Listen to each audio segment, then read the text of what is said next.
bringing local voices back to local radio. It's Causeway Coast Radio. Okay, it's an absolute pleasure to have him here. Well, not here because of social distancing and that, but he's on the show, local talent. He's absolutely fantastic.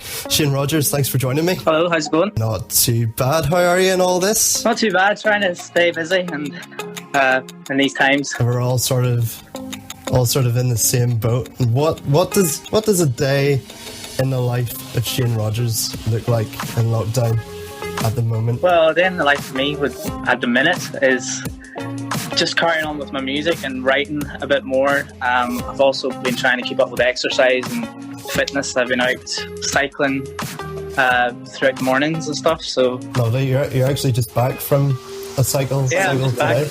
Back, funny enough.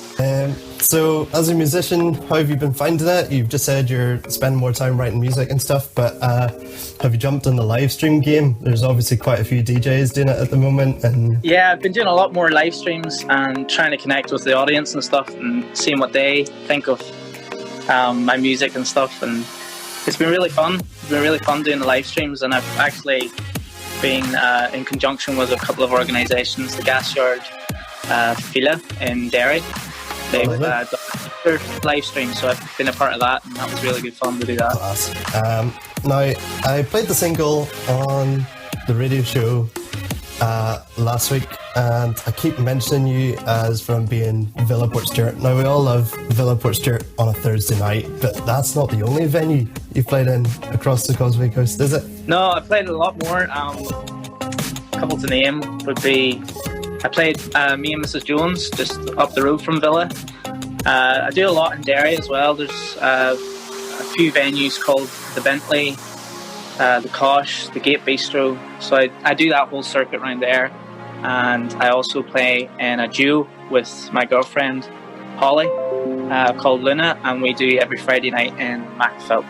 So how's that as well?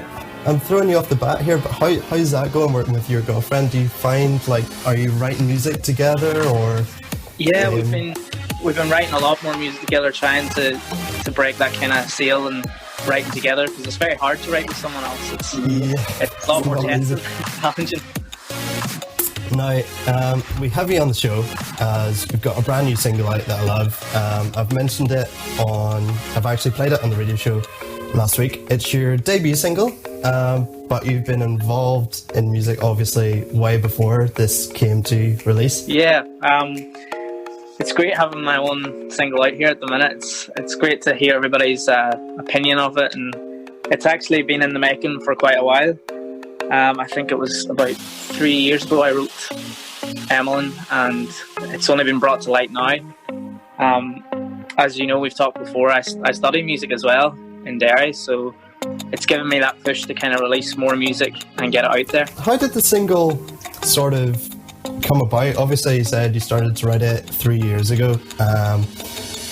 You've obviously been writing music as part of your course as studying music, and then obviously when you perform out and about you get to perform lots of other artists' music, including Westlife per se, but have there been any key influences behind the single? Is there any artists that sort of inspired you the most? Well, as you can tell from my new release, it's kind of like American kind of country vibe to it. So I've been listening to a lot of American country, the likes of Luke Bryan, Keith Urban, people like that have influenced me in that.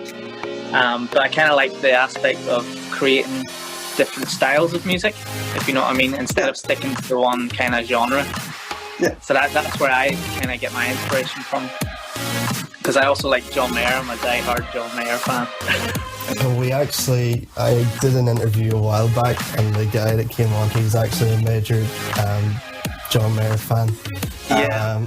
We're about to play the track out, but for those that want to go and support and buy the track, where can they find it? Where can they find Emmeline? Well, it's available to stream on Spotify and Apple Music. You can also buy it on Google Play, and it's on Deezer and all the other platforms as well. So it'd be great if you could check it out. I think It's sitting on about 1,500 streams already, so that's incredible. So it's doing really, really well for a local musician, yeah. That's great. Obviously, as well, you're doing live streams and stuff, and then obviously when this is over, you'll be back to playing in venues again. Where can the listeners go and check you out at to watch your streams and get involved and see where you're playing? You can check me out on Facebook, just at Shane Rodgers, and Instagram as well at S Rodgers Music. I'll be doing some more live streams on there in the next coming weeks or so. Happy days. Well, Shane, thank you very much for joining me. Thank you very much for having me. We're actually doing a new feature on the radio show today.